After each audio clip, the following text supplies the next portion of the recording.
everybody. Welcome to Rock, Paper, Hand Grenades. I'm Matt Connarton, and appropriately, as always, to my right. You're always to my right. Exactly. The Honorable Gary S. Hopper. What? I'm sorry. I was drifting a bit. You know S was your middle initial? No, I did not know that. My mother didn't tell me much. Yeah, yeah. She tried to keep stuff secret. Yeah, and I think it makes you sound, I think including the S makes you sound more important. It does. It makes you sound like a big deal. Something about the S, it just screams, I'm a big deal. Yes, of course. I'm Gary S. Big Deal Hopper. Right. Thanks, Matt, for that. That's a big deal to me. I'm here to help. You I'm a helper. You are a helpful individual. I'm a helper. Thank What you. the heck? What was like? You know how your body? You know that song, Katie Lang song, "Constant Craving"? Yes. That's been like in my head, but the other thing it's been is like I've been like craving Charleston chews lately. Oh, really?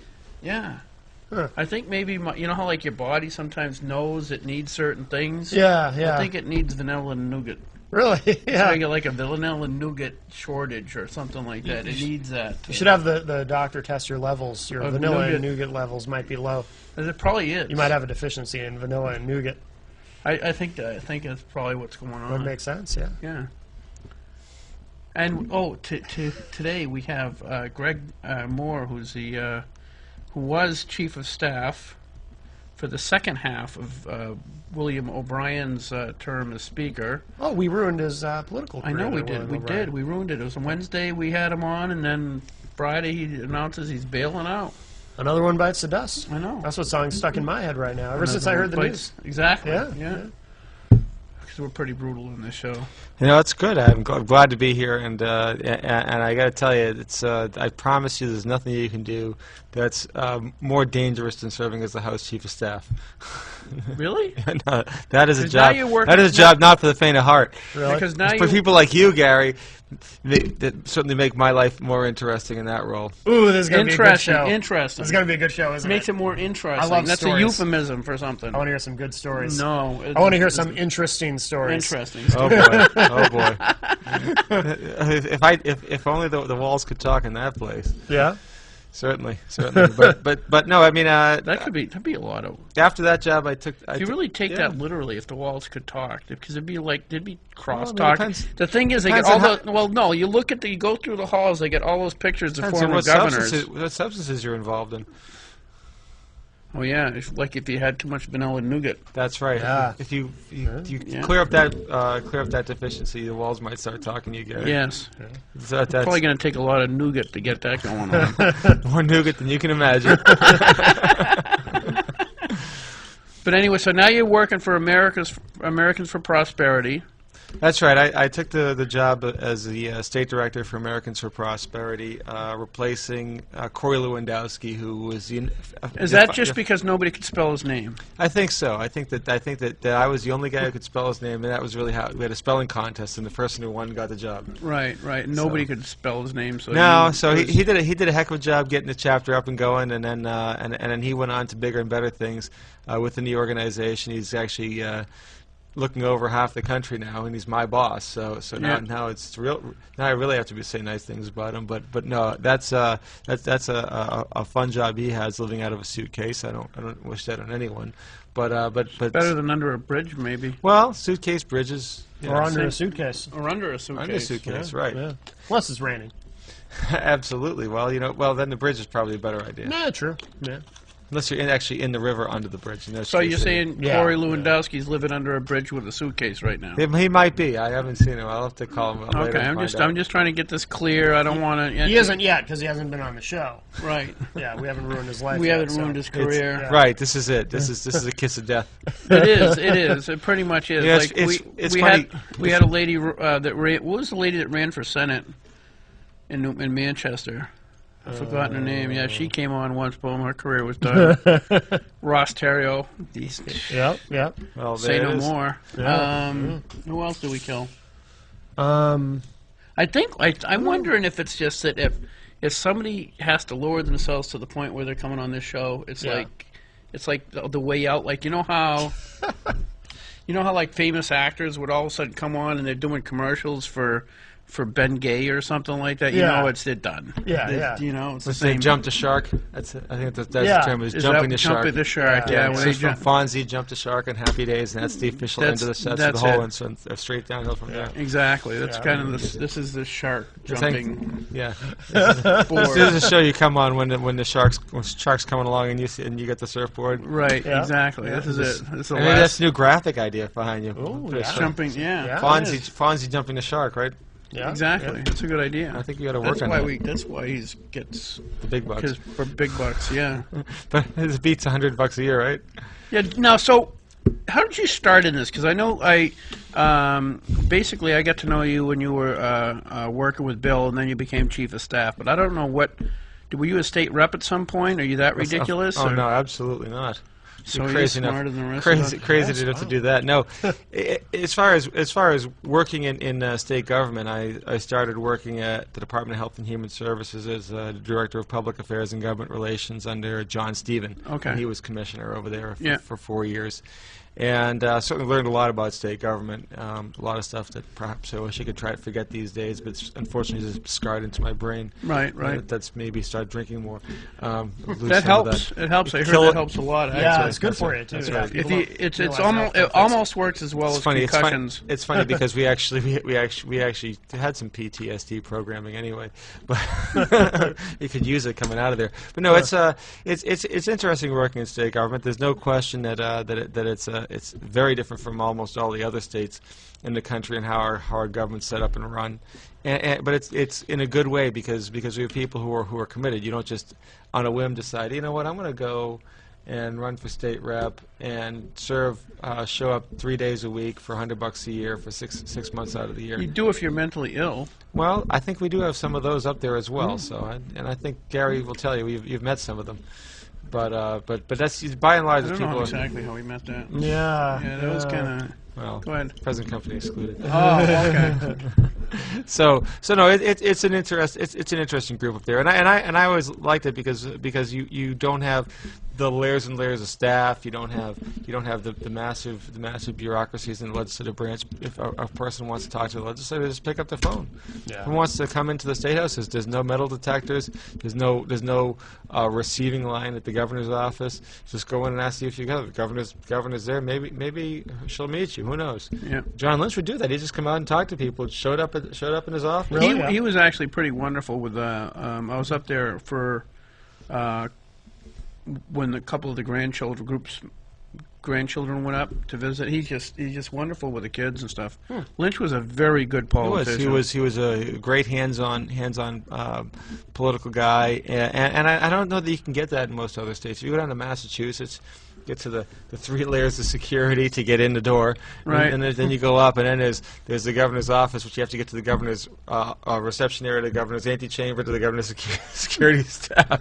Right. It's like maybe if you can see the governor as he's walking in the morning, coming out of his car before he takes his private elevator up to his office, and thankfully we don't have that. We have the governor who parks right behind the State House and walks out of her car and up the flight of stairs and goes into her office on the second floor. And I think that's good, accessible government, and that's why a lot of people come to the state, is they want to see that, where they want to have Do you think government are you accountable. suggesting that maybe she should have like a litter that people like carry her up to the office, kind of thing? On Don't give her any ideas there. it's just a good idea. I think it would look cool. Yeah. Or a gurney. Thinking outside the box. Yeah. Oh, gurney! I wouldn't call it a gurney. You know, Yeah, you put it's some lace on it or Okay. something. You know, Dress it up. dress it up to You it. could like that, yeah. Yeah. That'd be awesome. So, With you, you'd be putting leather side bags on it. yes, exactly. Yeah, make it look like put handlebars. Full dresser. Yeah. So anyway, so you started. That's your first experience with government was working No, at I mean HHS? I've worked together a while. Worked on the Hill. Worked in campaigns, and you learn a lot from all the different sides, and I think it gives you a sense of perspective as to what makes government tick and what gets people enthusiastic about government, and certainly it refines the reasons why you're involved. And I tell people this all the time. A lot of people come into government at a young age and then leave, and they just look at it as a stepping stone, or in many cases they become disillusioned. And you really have to be passionate about it to stay. I just stayed delusioned. Yeah, well, I think that's That's helpful if you just like keep the illusions going in your own mind. Yeah, it really works out for some. You know, you've got one of the guys that you've served with for almost forever is Neil Kirk. Yes. And he's been there, what, 11 terms? Something like that. Wow. He was there. So he's obviously banged his head against the wall quite a bit, right? Yeah, something. There's no good explanation otherwise. No, and he's a smart guy, so it's right. And you know, guys like Kenny Weiler, who's been there 12 years, 12 terms. He got booted out for one term, and then he came back in. Right. It's it's like The Godfather. You try to get away, and they keep sucking you back in. Right. Yeah. So no, there are a lot of people who've been around. There is some institutional knowledge, but I really like that here in New Hampshire you get that good citizen feel, and unlike in Washington where people are so disconnected, what happens in Washington is so radically unlike any other place in the rest of the country, and that's why I say the best thing that can happen is when you take the August break. They say, oh, they're all taking a vacation. No, let's get them actually back in their district so they can see what the real world is like for at least a month before they go back into Disneyland down there, and they get totally disconnected again. And that I think is a really helpful mechanism for it's a helpful mechanism for people to get reconnected, but you don't have that in Hampshire. People always stay connected, even when they're up screaming in a gallery at the top of their lungs and yelling at people. But that's the way we like government here in New Hampshire. I grew up in Boston, but I've been living in New Hampshire. I've lived here off and on, probably close to 14 years now. So I mean, I really enjoy it, and you know, I got a chance to work for Americans for Prosperity. We're a nonpartisan nonprofit which focuses on economic freedom. Right. So I mean, one of the things that we obviously have a clear bent towards free enterprise and free markets, and that's really what the rumor I heard, so that we're clear, is that a lot of American Prosperity was financed or started to be financed by the Koch brothers and all that stuff. Is that accurate, or is that just rumor? I'll tell you. No, David Koch is our chairman of our board, but we have 90,000 individual donors across the country. And of those 90,000, what percentage do they chip in? The vast majority of the money. I mean, which is not to say that David Koch hasn't been generous but I'll tell you that the vast majority of money comes from our other donors, and they make significant commitments because you know, there are a lot of people who are concerned about the prospect of seeing a country which is built around free enterprise and entrepreneurship and taking risk and having the opportunities and failing. I mean, failure is critical to our economy, and I know I've done that before. Yeah. Failure? Yeah. Well, at least you're consistent. Yeah, right. exactly. Yeah. Right. And here you are on MCTV. Right. What does that mean? That's what we used to call He's this. smarter than me, so I don't.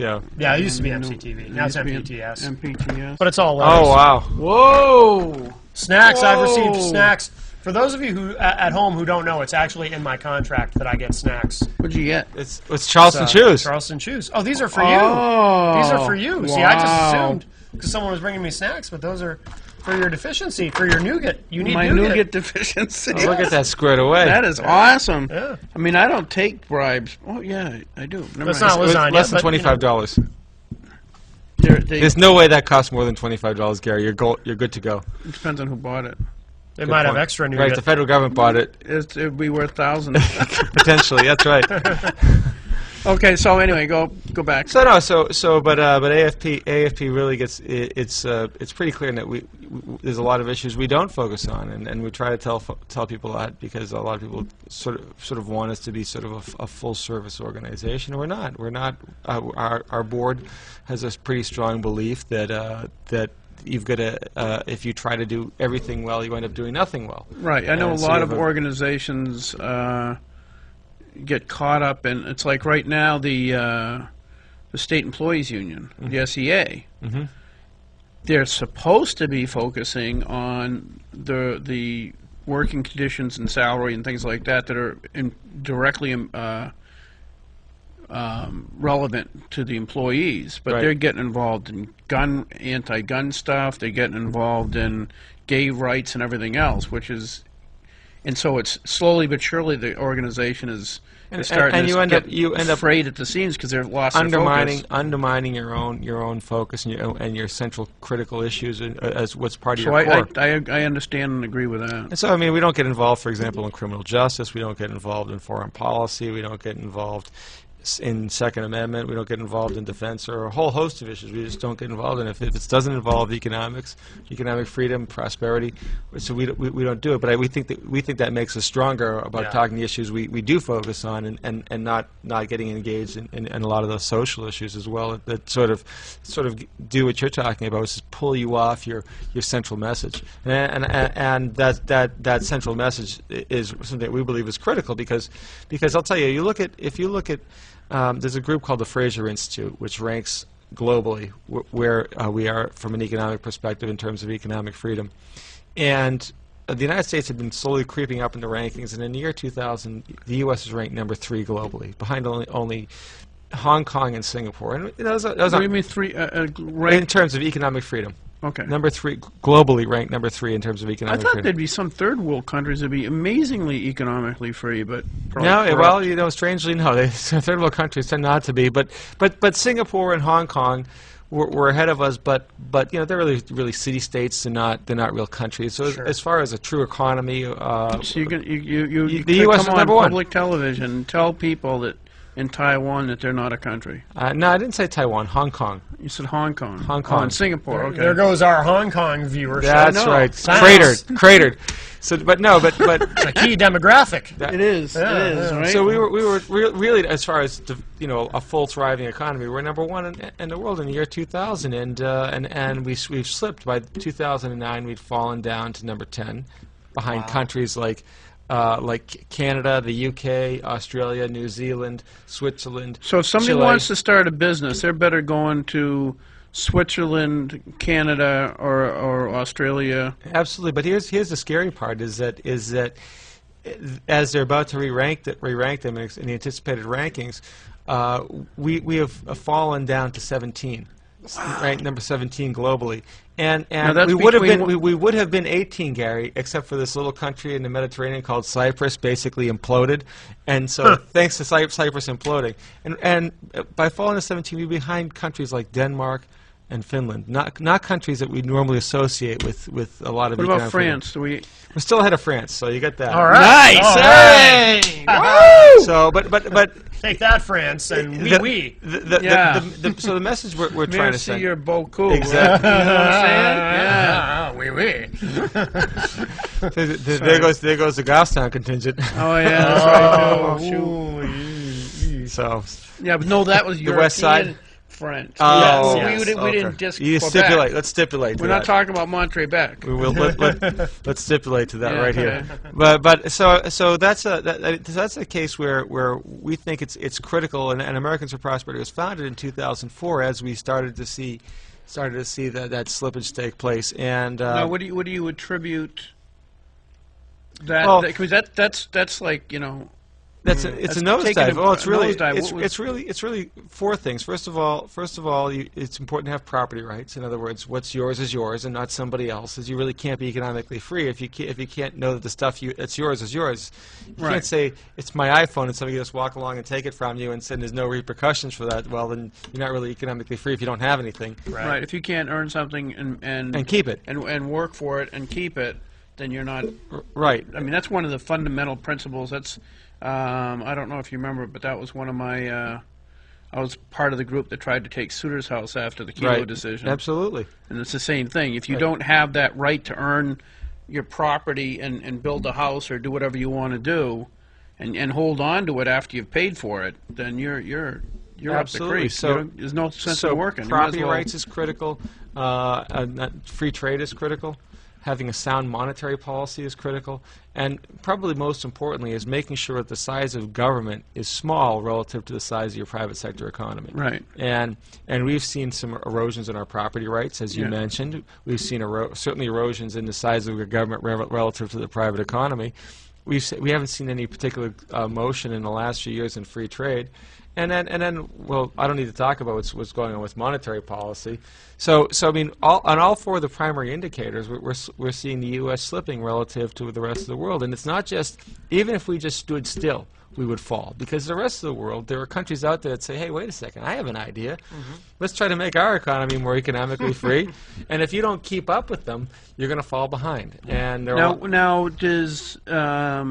is Obamacare playing a percentage role in this? Well, I mean, certainly it impacts the size of the government relative to the private sector economy, and it's funny. Obamacare is certainly an issue that we've put a lot of time and energy into in the last few years because we think it's going in exactly the wrong direction. We think that healthcare should be reformed. This healthcare system is broken.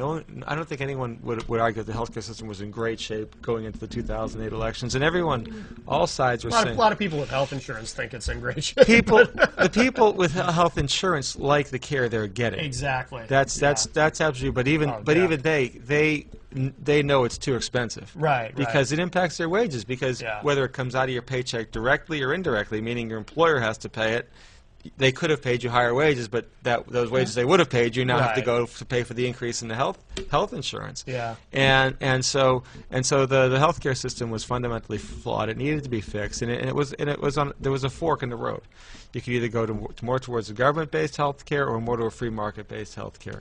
And unfortunately, the president went and took some of his plans, and some of his actually initial plans that he campaigned on in 2008 were pretty good. The idea, the genesis of this exchange or marketplace, it's not a bad idea. No, it's not a bad idea. But then he outsourced it all to Congress, and he let Nancy Pelosi and Harry Reid write a 2,700-page bill. Right. And when you do plus that, then the healthcare lobby comes in and gets their fingers I mean, in the pie too. Right. Well, the lobby via Congress. Right. I mean, that's what I mean. Yeah. Sure. They still need to have Congress still need a member to put the bill to put the amendment into. Lobbyists or not, Congress still has to put their name on it. Right. So you can blame it on the lobbyists, but it's the sackless. Well, it's all the same thing. I mean, to me, it's all the corporatocracy. Yeah. It's right. And so you had all these groups get in and get their fingers into the pie. Yeah. And once you start doing that, you end up with what we have, which is a Franken bill, a bill, not just a bill that won't work, but a bill that can't work. It just can't work, and it's fundamentally so structurally flawed that the bill is going to collapse under its own weight. And we're seeing that. We're seeing that by the pieces of the law that aren't being implemented. And if you look at the national level, there was the what do you call it, the long-term care insurance piece, so that's gone. The high-risk pool, national high-risk pool, well, that's gone. Now the employer mandate, well, sorry, can't do that. Out-of-pocket cap, it can't do that. And just a whole host of other broken promises that were made when the president was campaigning. He said that the price of an average family's policy was going to go down by $2,500. If you've heard anybody talking about, boy, I feel so much better, my health insurance has dropped by $2,500 for my family. No. In fact, he said there was going to be no tax increases for the middle class. Well, now we know we're going to have a significant number of tax increases in this bill, and the individual mandate, as the Supreme Court indicated, is in fact a tax. That's $95 if you just don't have health insurance. Well, here's a $95 tax on you. He said that he said that if you wanted to keep your doctor, you can keep your doctor. Well, I was actually up at the Healthcare Oversight Committee meeting today. It was going on in Concord, and Anthem, who's got the. Now you're talking about the expansion of. Not Medicaid. It's a separate committee. This is a separate committee that handles more the issues relative to the exchange and the policies. Okay. And the exchange, which is set to go live in 27 days, which is October 1st. There's precisely one insurer in there. So it's not really a marketplace. Not really a marketplace when you have one person in it. That's called a monopoly.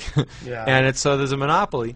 And Anthem, Blue Cross Blue Shield said, they said, look, we had to try to keep the cost down. With all these mandates that we had to add, if we didn't try to do some things, we were going to see explosive cost increases, and we wouldn't be able to sell a policy because it would just be too ridiculously expensive. And so what they did is they slashed their provider network. And what we've heard today, and what's going to be in the news, was on the news tonight, and is going to be probably in the newspapers tomorrow, you'll see that out of the 26 hospitals in this state, 12 of them aren't going to be part of this network. So, for example, Really? Concord Hospital, Southern New Hampshire Medical Center, in Derry, Parkland, Monadnock Hospital out in Peterborough, Portsmouth Hospital, and you can go on and on. There's only going to be one hospital in all of Coas County that you can get care at. So if you don't live anywhere near that hospital, you're driving for an hour or more to get access to a hospital that's in the network. Yeah. And these are the types of things we're seeing, and it's a Hobson's choice. I don't blame Anthem. They said, look, you can either have a policy that's incredibly expensive, or we can slash your provider network. What do you want? Right. And that's the decision that Obamacare put them in. And this is a horribly flawed law. And it has real consequences. I mean, Doesn't it, as a guy who's relatively young and healthy, and Matt, maybe it's true for you. How many primary care providers have you been through in your life? Why did I get a? Do you even know? I mean, you count them. Wait. Why did I get excluded from this? I said relatively young and healthy. But relative is relative. Right. So, like compared to like a really really old person, you're spry. So, yeah. You're spry. Like a really really old person. He's going to be dancing later on the show. But I mean, for someone like you've probably had numerous primary care providers. You probably changed insurance a few times, and you had to change different health care providers. Sometimes I haven't even known who my. It's not a big deal. But Yeah. but particularly for women and for kids, they'd build a closer relationship with their doctors and their specialists. Yeah. So pediatricians, OBGYNs, people like that. They're a very close relationship. Well, those relationships are being dislocated. And that's all part of this law. And it's going to impact real people. It's going to have a serious impact on real people. And we still don't know. So now, what happens to these hospitals at Concord Hospital? Is it going to be no longer seeing patients? Well, I mean, Well, I don't as understand. Anthem I guess says, I don't understand. As Anthem says, there's the policies that they're selling through the exchange, which are basically individual and small businesses which choose to kick their employees into the exchange. So these are basically the people that are forced to buy an insurance, Right, or face a tax. or face the tax. Right. This is what we'll give you. Yep. At this. A real slim down cut rate insurance model. You don't have a lot of options. Okay, so this isn't everybody in the state's not going to. If you're still getting employer-based insurance, that group of people with the Anthem policy probably will have a different coverage map. Okay. So basically, creating a second tier or a second class of citizens is the people who are buying it who get some cushy insurance for their employer, but if you want to go to the exchange, you're going to have to take a slash down minimalist health care plan where your options are very limited. And why? Because of all the rules and regulations that are in the bill, which basically says. Like example. I'll give you an example. You know, it's something that's called guaranteed issue. It's a highfalutin name. What it means is that if you get sick and you go to the exchange and buy a policy, they have to sell it to you. Now, that's not good business, right? If you go around and crack up your car and then go to your local insurance agent and said, hey, I want to buy insurance, and oh, by the way, I want to cover the accident I just had, he'd say, you're out of your mind. Get out of my office, right? Right. But we're saying that's just the opposite if you were uninsured. So what young people, I imagine, will do is they'll pay the $95, and if they get sick, then they'll go buy insurance. Right. So look at the incentive we've created for them. I mean, people still still work on incentives, right? That's a good point. Yeah. And the only two things they can consider So when they're setting the price of your policy are age and whether or not you smoke, which is a pretty random thing, I guess. But those are the only two things that they can consider when they're coming up with how they're going to sell your policy. And I think that a lot of people don't know about it, and it's a shame because there are going to be a lot of people on January 1 of next year are going to wake up and say, what happened? What happened? What happened to all these promises? What happened to all these things that I was told was going to happen? And now none of them are coming true. Yeah. And it's going to hurt them because See, like the thing is, I don't have to know all that much about this stuff. So he has to know all that much more. Right. This is wicked simple to me. Right. I think I don't know if they've decided or not, but they were considering calling us back in November or October to do Medicaid expansion. Medicaid expansion. Right. And it's just so simple. That's a whole separate issue. Okay, but from Obamacare Obamacare. Right. Because to me, the federal government has no business telling us, the state, what to do anyway, so the vote is no. Period. Listen, we agree. We think that if you look at the 58,000 people that would be covered according to the study that the Department of Health and Human Services has put together, of the 58,000 people, only 22,000 of them, if you didn't expand Medicaid. We're talking in-state. In New Hampshire, of the 58,000, only 22,000 would have otherwise been uninsured. So you're putting 58,000 people in a program that most everybody will tell you is substandard care to cover 22,000. First of all, the math doesn't seem like it's a good that's a good idea. But if you look even further, you're taking over 32,000 people off of private health insurance to push them onto a substandard Medicaid program. The analogy I use is you get 22,000 people who don't have cars. What you're going to say to them is, okay, what we're going to do is we're going to give you a 1979 Ford Pinto with 250,000 miles. Now that might not be so great. It may or may not get you where you're going. You just don't know.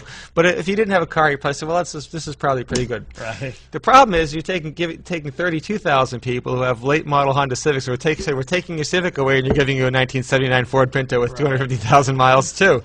Now, that doesn't seem like such a good deal, and I don't think it's really good public policy. And that goes back to the property rights, too. Exactly. Well, and you're telling these folks that, no, you're going to go on Medicaid. You're going to go on Medicaid. We're going to take that nice private health insurance away from you, and you're going to go on Medicaid. Now, these people are also going to have to travel to Manchester to get health if they live in Concord. Well, that's the thing about Medicaid. Medicaid, you can still go to any hospital in the state. The only problem is because our rates of reimbursement are so low, you won't get a doctor's appointment. Because doctors don't take Medicaid. Right. So you can sit around in any hospital's lobby room you want, but you just can't get anyone just to pay attention to you. Right. Wow. So I mean, there's upside downside. It really is. It's almost a no-win situation. That's what this law has brought us to, and the solution is, look, let's go back to the whole free market. If people actually work well on incentives, if you give them an incentive, they'll usually take the right thing. And let's take all the special interest from the healthcare lobby out of it. Let's take all the special interest from the people who just want government to be in control healthcare. Let's get all those people out of them. Just say, listen, what's going to get people to do the right thing? Let's face it. What's the real problem? Why are most people uninsured? Because health care is too expensive. And what I mean by that is, if you're a 26-year-old male, how much health care do you use in the course of a year? None. Probably none, but let's say a couple $100. Let's say you get a sinus infection, you want to go in and get some antibiotics, right? Once a year? $200 a year maybe? Right. So your options are to pay $200 out of your pocket because you got sick that year, or go buy a health insurance policy that probably costs $4,000. Well, this is pretty easy, don't you think? Yeah, You'll say, thank you, I'll do without the health insurance. Right. I'll just pay the $200 out of cash out of my pocket. Right. And the problem is we won't sell you a policy that meets your needs. Mm-hmm. And it's the same situation we see in several states like Massachusetts that have mandatory auto insurance. I grew up in Massachusetts, and I can tell you, auto insurance is steep, particularly obviously for newer drivers, and so that's why there are a lot of people, unfortunately, who drive around without insurance in Massachusetts. And if you always take your life in your hand when you're driving down, you're like, boy, I hope if I get into an accident, that person has insurance. Yeah. Here in New Hampshire, we don't regulate it. We don't mandate it. We allow the companies to sell policies more closely attuned to what people can afford and what they can buy. Yeah. And we actually end up with a really high rate of auto insurance here in New Hampshire because people are able to buy things that are appropriate to their needs. Yeah. That's what the healthcare market should evolve towards. I think that one of the key things that I learned, we actually brought up a national expert by the name of Ovik Roy, who's from the Manhattan Institute. We had him talk to some business owners about the business impact of Obamacare, what it's going to mean to their business. So it's like the Manhattan Project of... That's right. The Manhattan, that's right. We're just not blowing anything up, though. Oh, okay. Well, maybe blowing up the healthcare system. I don't know. Let's hope so. But he said that there's two things you need to know, and if you understand these two things, you'll know more than 90% of the so-called healthcare scholars. Number one, it's a lot easier to spend somebody else's money than you'd spend your own. Mm-hmm. So in other words, if something is free, in other words, someone else is paying for something, you'll use a lot more of it. The analogy he uses is a good one. He says, imagine an open bar at your in-law's wedding. He said, "Are you going to go for the Bud Light or are you going to go for the single malt Scotch?" Right, It's a pretty easy decision there, right?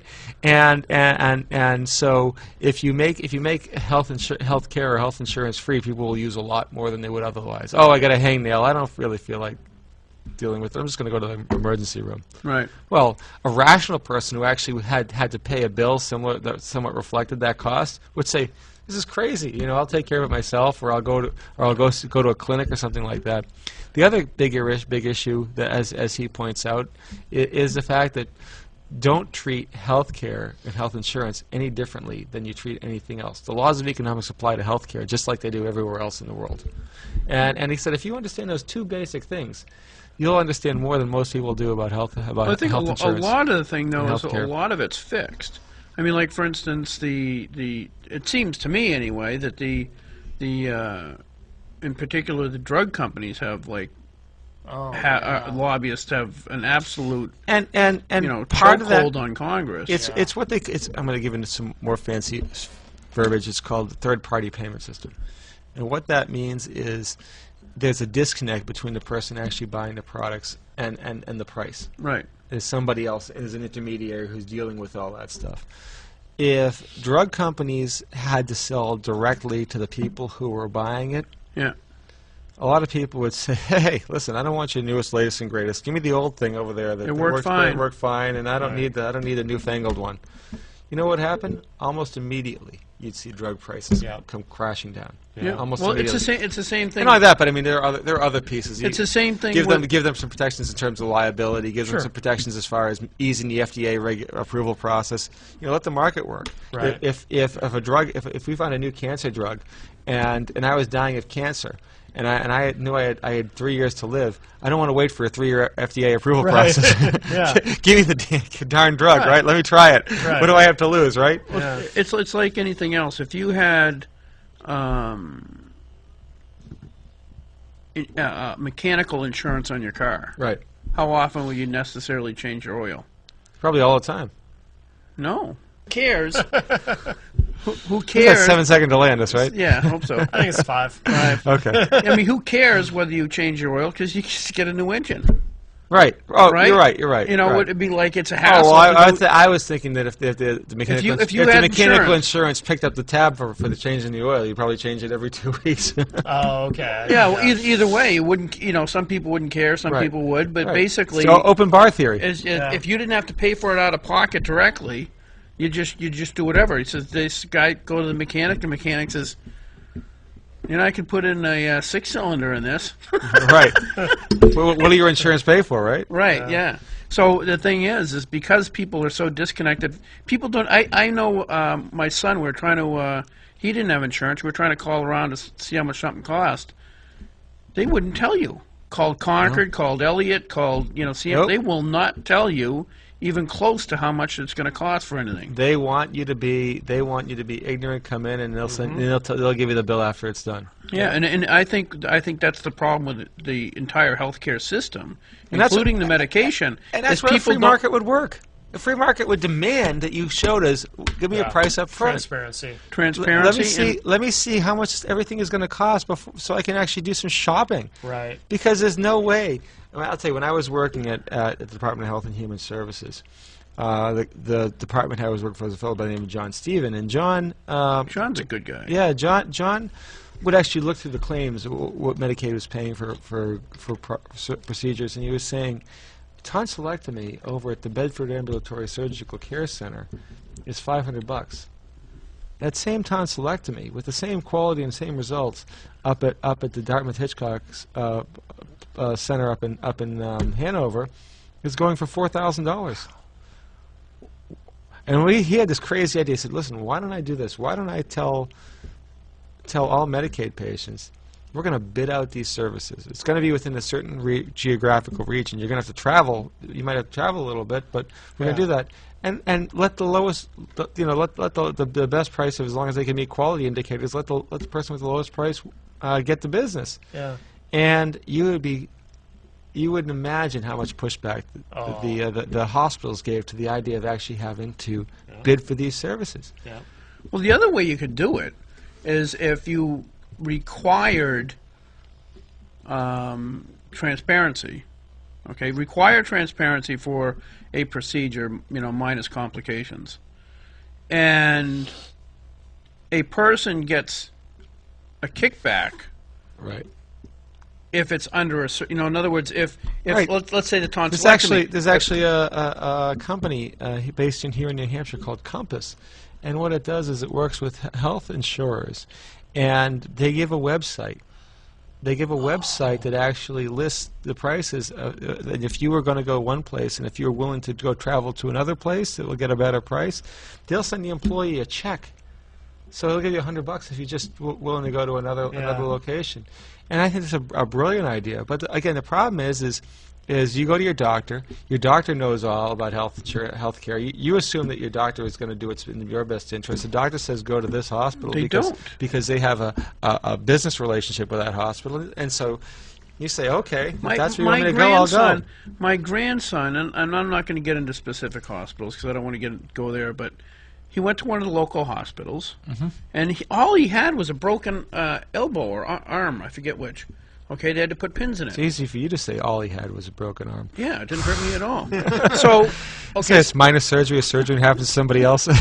Major surgery, something happens to me. Exactly. A fair taxes, somebody else pays it. So, they said he had to go down to Boston Children's. Right. And so that's what we did. We took him to Children's, okay? And you didn't ask why. It turns out that there's a guy over here at Elliott that does exactly the same thing. We didn't find out until he got his cast wet, which the other hospital wouldn't have anything to do with because they didn't have a specialist in, I think it was basically because he was a little kid. Right. All right. And I says, you got to be kidding! That can't be real. It's a wet cast. This can't be unusual. It's a child. Right. Getting their cast wet has got to be pretty commonplace. Yeah. And so we went to Elliott, and they luckily the specialist happened to be near the emergency room that night, and he goes, "Why are you going to Children's?" And we explained we were told there's nobody in the area that could do it. So they had us endangering our lives driving into Boston because my eyes aren't very good. I don't drive into Boston anymore. Because they wouldn't tell us that there was somebody else local that did exactly the same thing. Wow. And that's the problem. A huge problem in the healthcare system today is the fact that there's no transparency in prices and no transparency in quality, which is a bigger perhaps issue. Is the fact that you don't know. I remember when I was at Health and Human Services, we passed. I don't know if you remember. Do you remember Representative Howie Lund from Derry? One of his top priorities was always passing a bill to force hospitals to disclose how many hospital-acquired infections they get every year. And the Hospital Association fought that for years and years before there was actually any usable data in terms of doing it. They did not want to put out the number of hospital-acquired infections, and it's critical. I mean, in terms of a surgical outcome, all things being equal, you presume that they're going to that a doctor who's board certified is going to be able to actually fix the problem you have. If you're going to take the gallbladder out, you hope they're not taking a kidney. So they hope that a doctor who's gone through medical school can figure that much out. But then the actual aftercare, a lot of it is do you get an infection? So it's a great proxy for seeing the quality of care you get in there, and the Hospital Association fought that tooth and nail. Wow. So I'll tell you, I've seen the system is tilted. The insurers, the providers, they want to keep it tilted. They don't want individuals to have information, and information is really the fundamental piece of a free market. You can't have free market without information.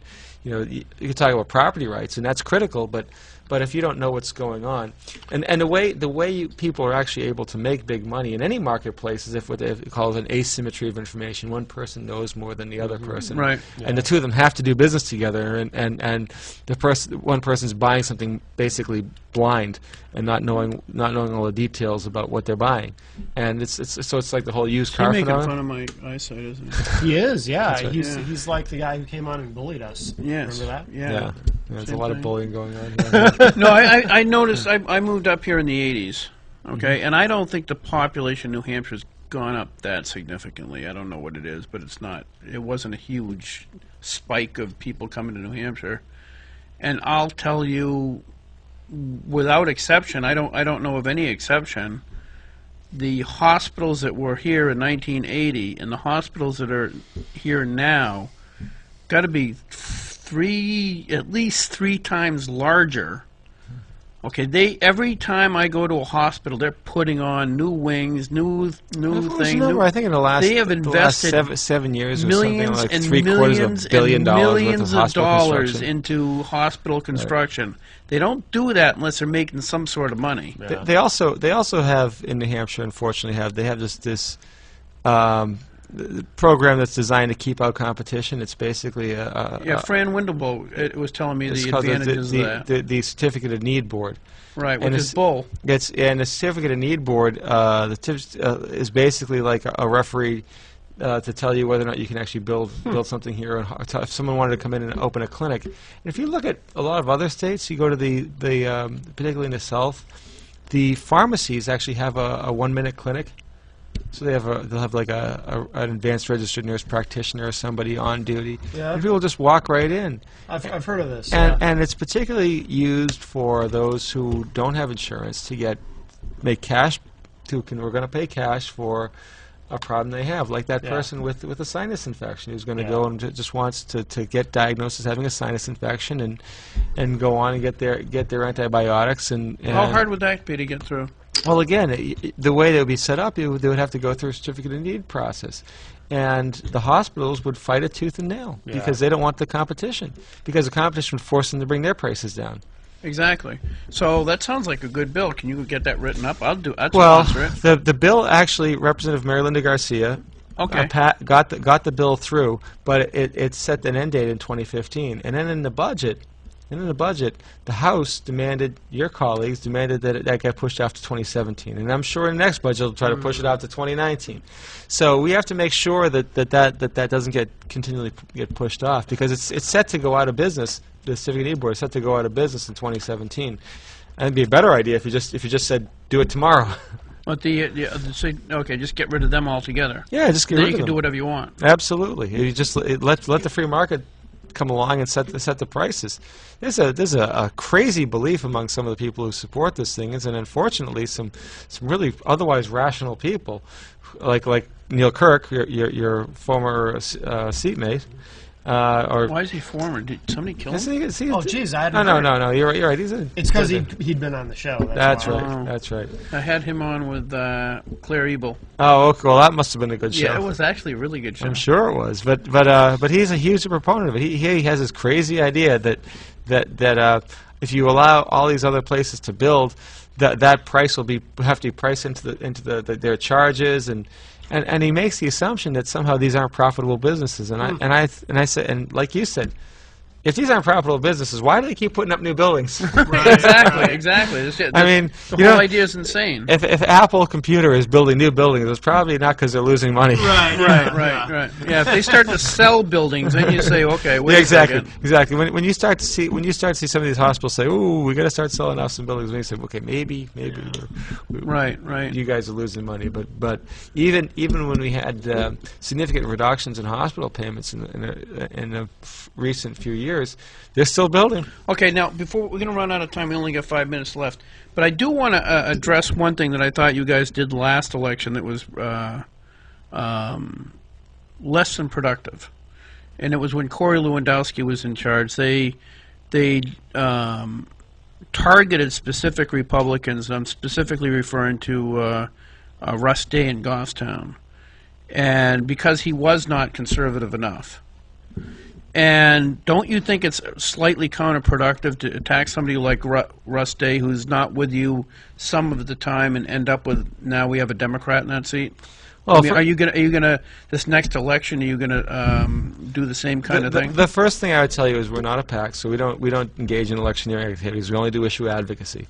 That's the most. But That's, issue advocacy can amount to the same so we thing. don't endorse candidates, Right. And so it's not like we're saying vote for somebody or don't vote for somebody.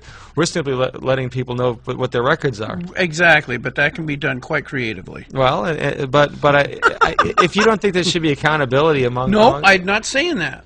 What I'm saying is if you but the other more important point is the fact that AFP is not a partisan organization. We don't pick parties. We recently put out our AFP scorecard. You might have seen it. AFP scorecard. Oh, yeah, I think I did. Somebody just posted on. And we actually had 10 Republicans who got an F rating, an F grade from AFP in the House, and in the House there were also 2 Democrats who got A grades. So we don't view economic freedom issues as partisan issues, and so it's not a case of. Who are the Democrats that got A's? That is really unusual. I'm trying to remember. I believe it's Representative Michael Garcia from Nashua and Representative Tim O'Flaherty from Manchester. You encourage people to vote for the Irish? Well, no, you can tell me. Not only are we non-partisan, we're non-ethnic. No. The bottom line is that our focus is on the issues that we work to promote, and on those issues. We want to make sure the public is aware of where their I get that. I get that, but there is it's known that certain districts are targeted, and that like I said, the example I give is Russ Day because he's a friend of mine, but the main thing was yes, his voting record wasn't that great, but now you get a Democrat in there, so you lost. As far as if you're trying to achieve an end, that gamble didn't go well. Our goals are to move forward policies that expand economic freedom, and our goals are to try to make sure the public's aware of those, first and foremost, what those issues are, because you'd be surprised how many economically illiterate people we have out there. I mean, one of the things that I'm wearing the AFP jersey, and I am the state director for Americans for Prosperity, but I'm also the state director of our sister organization, which is the Americans for Prosperity Foundation, which is a C3, which doesn't engage in any advocacy and doesn't do anything that would be viewed as political. Right. Where the Americans for Prosperity Foundation is purely research and issue based and educational, and we do a lot of training that bring a national expert up to have someone talk to business owners. That's a foundation, a C3 activity. That was an educational opportunity for people. We had a Milton Friedman Day where we had some guest speakers talk about education and some of the educational choice issues that are going on nationally. And so we don't just view our role as advocating. We do a lot of education, a lot of research, and a lot of that involves a lot of hard work that a lot of people are putting their time and effort into, both here in New Hampshire and in our national office, and we feel it's critical to get that information out because, like I said, I use my brother as a great proxy. He lives in Derry. He works for Fidelity. His wife is a CPA, and the two of them are very, very bright people, very knowledgeable about things in general. But they don't read the news. They don't have time. They have 2 young kids that they chase around all the time. They don't pay attention to the issues that are going on around because they just can't keep their arms around them at all times. And they've told me they enjoy the updates we provide in terms of what's going on up in Concord, what's going on in Washington, and that's a huge component of what we do. It's just letting people know. And as far as when it comes to accountability, I think it's critical that people know where their elected officials are voting. I get that. Hey, you know this. I mean, how many people in your district actually know what your votes are? Hopefully none. Okay. So anyway, hey, that's part of the strategy. We got to cut out. We gotta fly. So how do they get in touch with American for Prosperity? Our website is www.americansforprosperity.org. So that's the long website. You can also go to imafp.com. So those are the short version of the website, and people should sign up, start getting our weekly emails to see what's going on in Concord, see what's going on in Washington, and so that they can stay focused on the issues that are impacting their lives, like Obamacare. Okay, thank you, Greg. Thank you. Thanks very much. We'll see you next week, folks. Thanks.